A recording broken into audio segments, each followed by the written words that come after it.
Good evening. It's Dr. McCoy, and it's time for our Thursday gathering. If this is your first time, I welcome you into this space. We gather on Thursdays at 7 p.m. Eastern Standard Time. I'm delighted that you're here because, according to the Christian calendar, we have entered the Lenten season. Yesterday was Ash Wednesday. Many of us already know that. It was Ash Wednesday, and the liturgical color for this season is, what do you think? What do you know? Yes, it's purple. And so I wanted to have a conversation about Ash Wednesday on today and really about the Lenten season because I think it's important that we remind ourselves of the importance of the Lenten season, what it's about, and just refresh ourselves. So you know that yesterday, again, was Ash Wednesday, so we're already in the Lenten season. But I just wanted to share a few things with us on today because I was curious about the conversations that people have surrounding or in regards to Ash Wednesday, in regards to the Lenten season. So I was able to look up some things and really to kind of eavesdrop on some online discussions around Ash Wednesday and the Lenten season. What do you think those conversations sound like? What do you think they look like? Well, let me share what people are saying, okay? I notated some of these things. This is some of the conversation, and good evening, welcome. I'm glad that you're here, and I'm so grateful that you all are greeting me. Hello, good evening, good evening. So again, just going to consider conversations about Ash Wednesday or conversations surrounding the Lenten season. This is what one person had to say about the Lenten season. They said, I've always been passionate about my faith, and I was ready to do Ash Wednesday until I found out it was a Catholic tradition. So we're not judging what people are saying, just thinking about these conversations. One other person responded to this person saying that they were ready to do Ash Wednesday until they found out it was a Catholic tradition. This person said in response, I'm Presbyterian, and this Wednesday, which was yesterday, I will be attending Ash Wednesday service at my church. It's not just a Catholic thing. So if you're just joining, I'm just talking about conversations about Ash Wednesday and the Lenten season. Someone else said, why not take this day off work? I don't think there is any church teaching that says you can't take the day off. Did anyone take off yesterday for Ash Wednesday? Well, that was a suggestion. Let's see what someone else said. Talking about this conversation surrounding Ash Wednesday. This person said, participate in Ash Wednesday if you feel so called, but more important is what follows Ash Wednesday. The season of Lent. Lent is the fast that represents the whole life of the Christian. And we are not just souls, but bodies as well. So we fast not just in the spirit, but in the body as well. This is a good time of the year for it. But we should be sure to fast from sin all throughout the year and to feast in love. Here's what another person had to say when considering a conversation about the Lenten season or about Advent. This person said, I decided to stop going for Ash Wednesday in the morning, those services that we have at our church. And rather, I stuck to the evening services after work. So I didn't do it in the morning, but I went after work. Why do you figure the person did that? Well, this is what they offered. My reasoning is simple. I attend the evening service after work because I began to take pride in my faith and in the predominantly Protestant community in which I work and live. My eagerness to have this very visible sign. Now this person is talking about how yesterday some people had the ashes on their foreheads. So this person said, my eagerness to have this very visible sign of my church's tradition throughout the day was just me wanting to show off. So I stopped myself one morning and stuck to the evening service. Now, where they have a opposite temperament. If they had an opposite temperament, then the decision would have been very different. I never thought about that. That someone could have those ashes on their forehead all day, and that causes them to be a show off, saying, this is what this is what I do. I'm recognizing my faith. I guess it's almost like it's commensurate to maybe someone carrying a large Bible or wearing a large cross in a showy type of way. So that's what that person said. Here's someone else. When thinking about the Advent season or the Lenten season, or thinking about, I said Advent season. It's the Lenten season and Ash Wednesday on yesterday. Ash Wednesday and the Lenten season. This person said, my pastor often talks of Ash Wednesday and the Lenten season as less of a time of giving up something and more of a time of taking on something.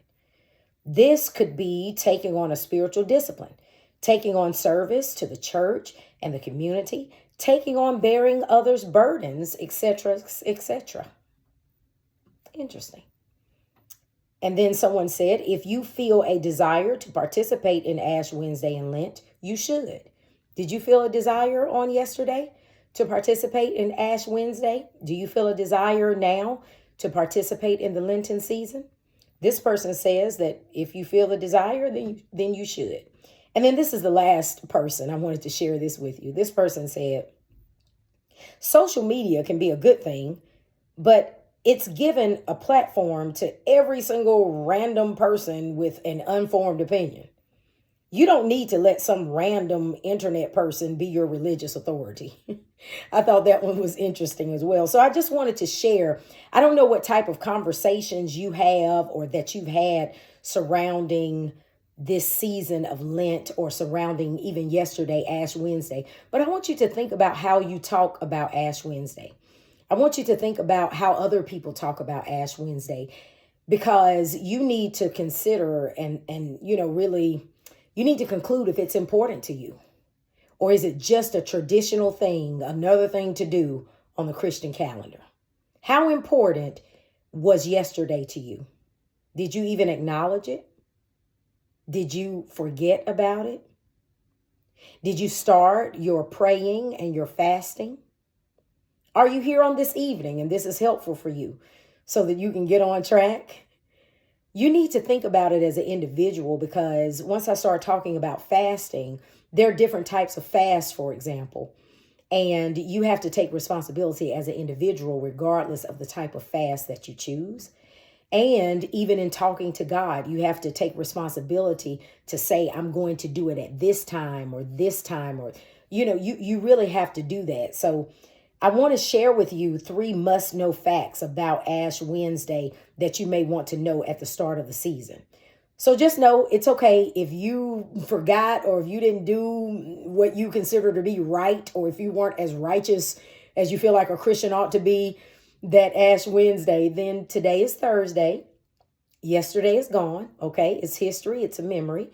So let's just think about the entire season, okay? Because Ash Wednesday yesterday did begin the Lenten season, but it really marked 40 days of Lent, 40 whole days. So don't let one day stop you from doing what it is that you feel you want to do, all right? So it's a period of about 6 weeks. So you still have time, and that time does not include Sundays.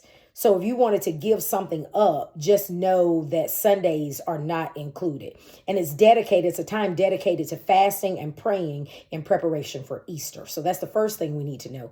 And then I want us to understand that believers, they wear those ashes on their foreheads, not supposedly for show, as that person, boldly admitted that they did. That's not really what it's about. So some believers receive those ashes on their heads on yesterday, and the ashes, it comes from last year. It's supposed to come from last year's palm branches from Palm Sunday. And so those palm branches are burned from the previous year on Palm Sunday, the Sunday before Easter. And the Palm Sunday, just as we should remember, sometimes I go over these things so that we can be refreshed. It's not that we don't know. Sometimes we just don't remember. So when we think about Palm Sunday, that marks Jesus's triumphal entry into Jerusalem, where people wave those palm branches. They say, Hosanna, Hosanna, and they celebrated Jesus's arrival. So those ashes are typically, that palm branch is typically burned, and those ashes are mixed with holy water or oil. All right. So when you saw people yesterday with that on their foreheads, that's what that was about, just to be reminded. And if you don't know, I'm glad you're here so that you can learn and we can continue to grow together. So those ashes are not supposed to be like that person said, that they became pretty much self-righteous. Like, look at me, I'm a Christian and I have ashes on my forehead all day and I went this morning to get them. It's not supposed to be about that. It's supposed to be a reminder really of our sinfulness and how Jesus died on the cross for our sins. So we're supposed to wear those ashes. And many times the person distributing those ashes, if that person, when they used to go in the morning, now they go in the evening, the person distributing those ashes might say something like, remember that you are dust, and to dust you shall return. Remember that you are dust, and to dust you shall return. Or they may say something like, repent and believe the gospel, something like that. But this is a time where we are to remember that we are dust. We are to remember what Jesus sacrificed for us. We are to really focus on the fact that if it had not been for Jesus Christ and Jesus Christ, sacrificing his life on the cross, then we would be, the wages of sin is death. So we are to be reminded of our sinfulness, not to walk around in the entire season just feeling terrible. That's not what it's about, because it's not about you. It's not about what you do necessarily or have done. It's about what Jesus Christ has already done for us. So there's no rule to how long those ashes could stay on a person's forehead, but usually on Ash Wednesday yesterday, at the end of the day, they would have just washed it off. But it is meant to be a public expression of our faith, but not to be a show off, So as I continue this conversation, I think I need to talk a little bit about praying and fasting. Now, we know that praying and fasting is something that we should be doing throughout the year. The Bible tells us that some things only come by that. So if we're waiting for certain things to happen, we may have to ask ourselves, what have we done? What have we participated in to kind of move that along? And prayer and fasting is definitely one of those things.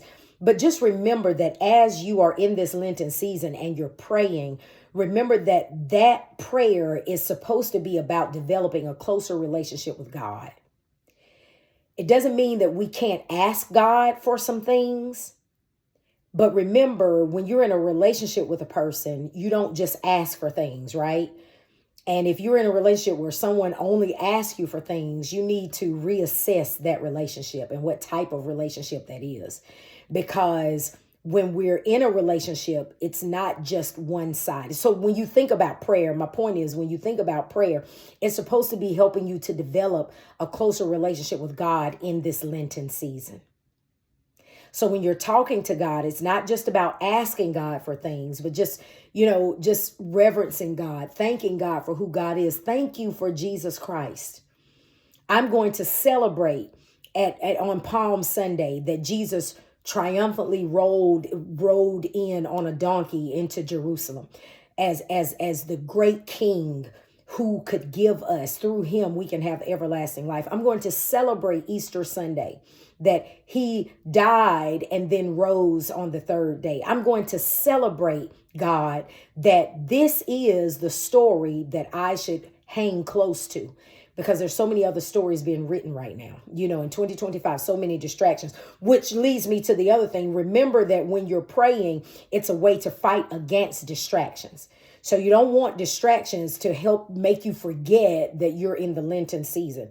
You need to keep on living and focus on what's important. Now, let me say something about fasting. So we know that fasting, there are various ways to fast. So when I said at the top of this conversation that you need to think about what the Lenten season means to you as an individual, here it comes.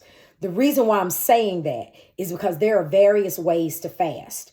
So I know that some churches and some faith communities, they have this corporate fast together. But before I talk about that, let me say this. You could be part of a corporate fast, and you need to consider your individual dealings when it comes to this, because some folks can do, for example, a normal fast. A normal fast is no food, water only. Well, of course, if it's 40 days, you're probably not going to go without food for 40 whole days. But I just need you to know the ways to fast so that if you are participating in a corporate fast, you still do it the way that you need to do it, because this is about you and God. Okay. First and foremost, it's about you and God. Okay. There's an absolute fast. So the normal fast, no food, no water. That's like Jesus in the desert, right? 40 days. Okay. So you may be saying, well, Dr. McCoy, I'm not Jesus. That's right. And I'm not either. So there's also an absolute fast, and that's absolutely no food or water. But you have to be so careful that you're in good health. So normal fast, absolute fast. So the normal fast, no food, water only. I'm sorry, I may have misspoke. Normal fast is no food, water only. Absolute fast is no food, no water. So that's the Jesus one. Okay. So again, listen to me clearly. I want you to think about you as an individual. Okay. Some people, you have diabetes. Some people, that you overexert yourself. I think I was cut off a little bit right there, but I was saying, just know that you must take care of you, and you must understand yourself and your body. So then there's the partial fast. The partial fast, this could mean fasting certain meals of the day, or abstaining from certain kinds of food. Okay. Like no meat, or you may say no sweets, or at a certain time of the day, you do something in that regard. And then there's also the juice fast, fruits and vegetable juice only. There's the corporate fast, like I was saying, where you may do these things within the realms of a church or a group of people who feel God has called, them to fast together for a certain period of time. So that's the corporate fast. So you can do these other ways of fasting even within the corporate fast. And if you are in a community that understands health and things like that, they'll tell you that. They'll tell you about different ways to fast. Okay. All right. So just be sure, again, to consider your relationship with God and really your individuality. And just know that fasting and abstinence, you can practice that in various ways. I saw something that one church posted, and they're going to do on Mondays, they're going to do meatless Mondays. Tuesdays, they're going to do Thankful Tuesday, where they journal 10 things that they're thankful for. On Wednesday, they're going to do Water Wednesday, where the only beverage you have all day on Wednesday is water. And then on Thursday, they're going to do Thoughtful Thursday. That's where they initiate random acts of kindness. And then on Fridays, they're going to do Frugal Fridays. That's when they spend the bare minimum. You spend the bare minimum. And then on Saturdays is Social Media Sabbatical Saturdays. No social media on Saturdays. Now, if you watch church services or some type of Bible studies, then like I said, individually, you have to think about this. And then on Sundays, it's Sanctified Sundays. They will go to church and invite someone to come with them. So if you wanted to do it that way, that's discipline as well. It's really just about being disciplined. And I just want us to think about, in this Lenten season, think about our sacrifice and how our sacrifice will help us to grow closer to God. But not only that, also for us to share with those persons who are in need of what we have to give. So I have a prayer that I want to leave with you that really relates to sharing with those who need what you have to give. This prayer is by an unknown author, but it's entitled, Invite Us Deeper. Let me read it to you. Invite us deeper. Almighty and ever-living God, you invite us deeper into your world, your people, your Lent. May this time be one of outward focus, seeking you in those we often ignore. Help us live a Lent focused on freedom, generosity, and encounter. Give us hearts hungry to serve you. and those who need what we have to give. Amen. God bless you. Happy Lenten season. Go in peace.